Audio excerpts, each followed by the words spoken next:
It's time for part 2 of City of Lost Omens.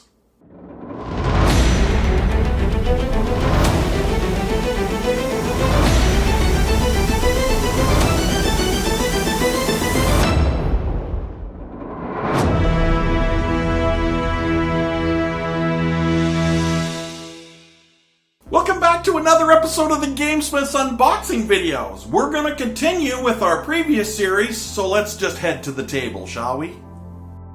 The next figure in the City of Lost Omens miniature set is the uncommon enlarged DUERGAR. These dwarven cousins have the ability to change from a medium-based creature into a large-based creature once per day, which is similar to the gnomish-based Spriggan. The detail on the belts, armor, and padding are spectacular. The painting on the face is very basic, but otherwise I'm very impressed with this sculpt. The KROOTH is another uncommon large-based creature from the 2nd edition bestiary, or beastery, depending on which side of that argument you want to argue from. This swamp-dwelling creature has a great mini. The sculpt is very detailed and the pose has a predatory feel to it, like the KROOTH is sneaking up on you. My only disappointment is the teeth, given the lack of detail and that they're all straight and perfectly aligned. Next we have number 28, an uncommon MINOTAUR, or MINOTAUR, depending on where you live.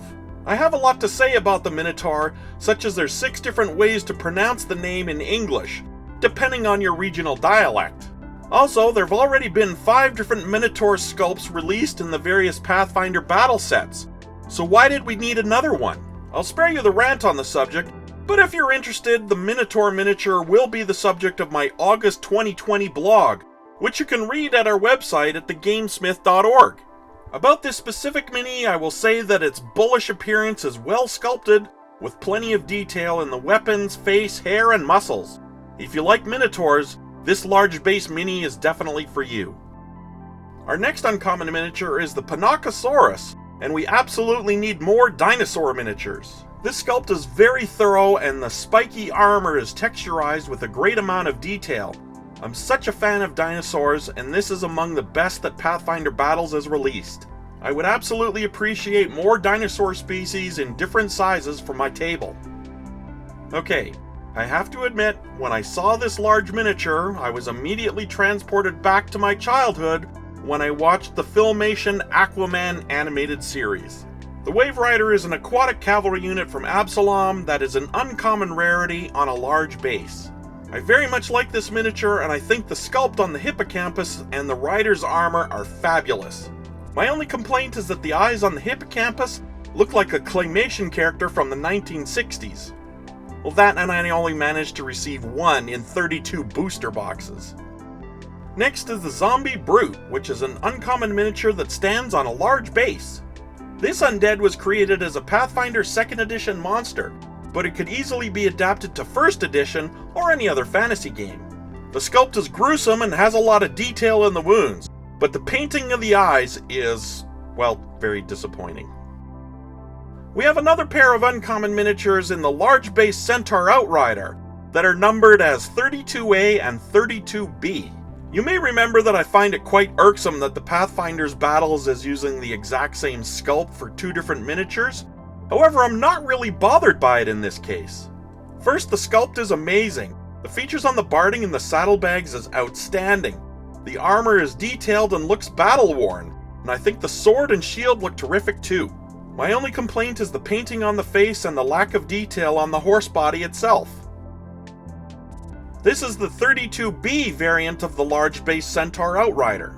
With the exception of the change to the weapons, this uncommon miniature is the same as the 32A CENTAUR Outrider. Once again, I'm less bothered by the duplicate sculpt because the weapons are distinct enough that they actually feel like different miniatures. Here's our first rare mini. Chief ZUSGUT is a goblin on a small base. Everything on this miniature screams out goblin. The battered crown, the patchwork clothing, and the trademark goblin grin. If you like the goblins in Pathfinder, this miniature will make a nice addition to your goblin collection. Number 34 in the series is the ABSALOM Watch Captain. He's a rare mini on a medium-sized base. The pose is interestingly unguarded. The baton and shield seem to be held out in submission rather than aggression. The detail on the sculpt is good, but the painting hides most of it.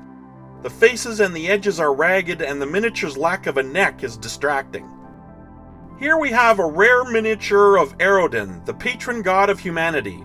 And I have a question. Why did we need this miniature? What are you hinting at, Paizo? ARODEN died. The Aslanti diamond, his sword, disappeared from history, and his shield was broken. What are you up to, Paizo? For myself, I can actually use this miniature since I'm running a campaign which occurs a century before ARODEN's prophecy and the Age of Glory fails to come true. Regardless, this miniature is a beauty to behold and should be the standard. Both the sculpt and the painting are excellent and detailed. Every miniature should be as good as this one. Next we have the BALIESSE Angel, which is a rare miniature on a medium base. I'm impressed with the level of detail on the sculpt of this miniature. I will just have to fix the position of the burning wings so they don't look so awkward. The pose definitely depicts her flying above others, so you may want to use a clear pedestal of some kind to show elevation. The NAIAD Queen is another rare miniature on a medium base. When I saw the concept artwork for the Queen of Fresh Bodies of Water on the Paizo website, I had such high hopes given the level of detail on the miniature. Well, you can see for yourself how the final product turned out, and I'm not happy. I hope I can find another mini with a better paint job. Number 38 in the set is NORGORBER, who is a rare miniature on a medium base. Just look at this miniature. Take it in. All miniatures should be this nice to look at. The floating arms effect is awesome. The flowing robes and sword are nicely detailed, and while there are a few mold lines, I can easily forgive them.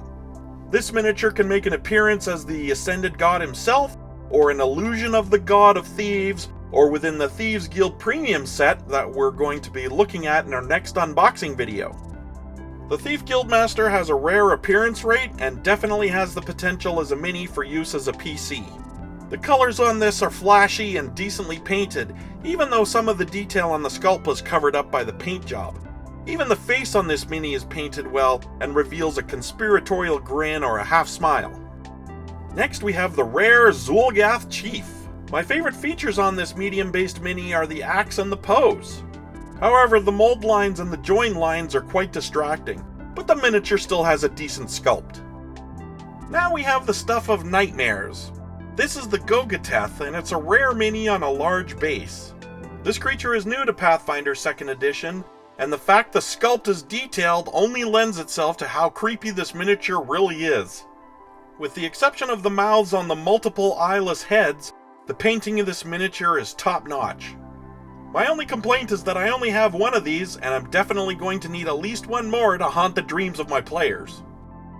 The crown jewel of this Pathfinder's Battles case has got to be the large green dragon. This rare mini is mounted on a large base, and the sculpt for this dragon is simply breathtaking.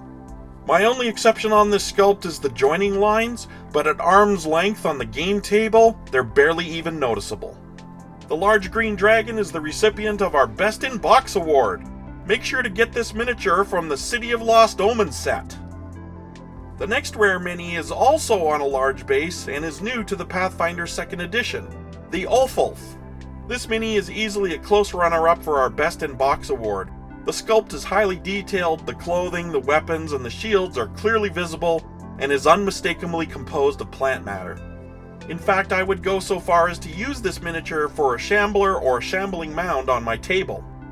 It's important to note that the spelling on the base of this miniature is with 2 F's, whereas the spelling in the 2nd edition bestiary is with a single F.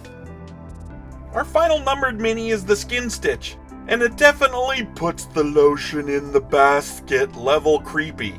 The level of detail on this mini is quite disturbing. It's easy to tell what this construct is made of, which I guess is the goal of a well-sculpted miniature.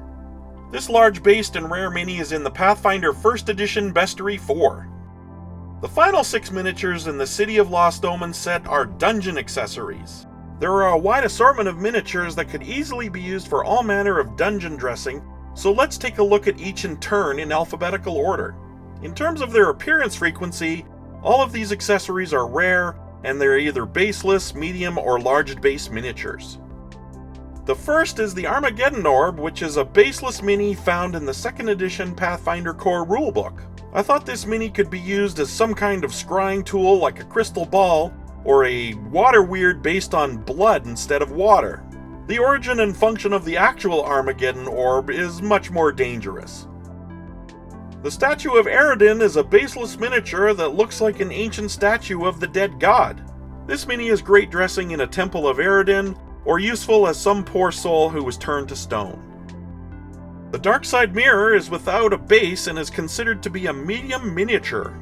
This is also a Pathfinder 2nd edition hazard that creates evil duplicates of those that are absorbed by the reflective surface.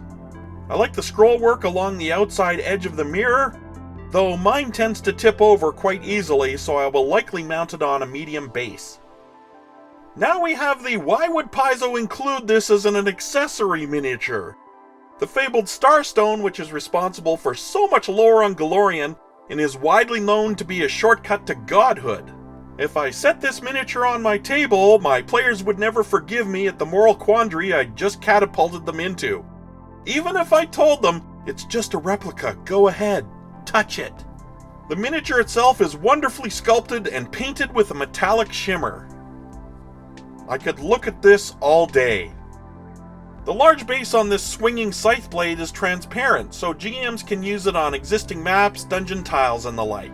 This is best used as a classic trap marker to remind players that they've triggered a trap. I'm impressed with the detail on the blade, and even the red tint on the shiny scythe reminds us of past victims. It's unfortunate this is a rare accessory.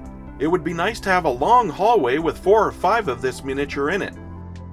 The final accessory is the Wheel of Misery, and though it doesn't have one, it could occupy a huge-sized base.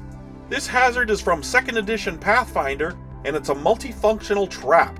But I thought I might use it as a choose-your-trial challenge for PCs who are dealing with an escape or joining some group. The front side is covered in wonderful detail and is well painted, while the back appears simply as a stone wall. That brings us to the end of the Pathfinder Battles City of Lost Omens regular case. We're not done though. You can look forward to part 3 on the incentive boxes, which will be out soon. Until then, check out some of our other great videos. If you have a comment on any of the minis, or you'd like to suggest your own best in box, we'd like to hear from you in the comments section down below. If you'd like to support us here at the GameSmith, there are a number of ways you can do that. If you haven't already subscribed, now is a great time. Join us on social media like Facebook, Instagram, and Pinterest. Don't forget to check out our blog on the MINOTAUR miniatures on our website at TheGameSmith.org. Finally, you can join Patreon, which gives you access to content like our podcasts and exclusive videos. Your support in any form is much appreciated. Until next time, I'll see you at the table.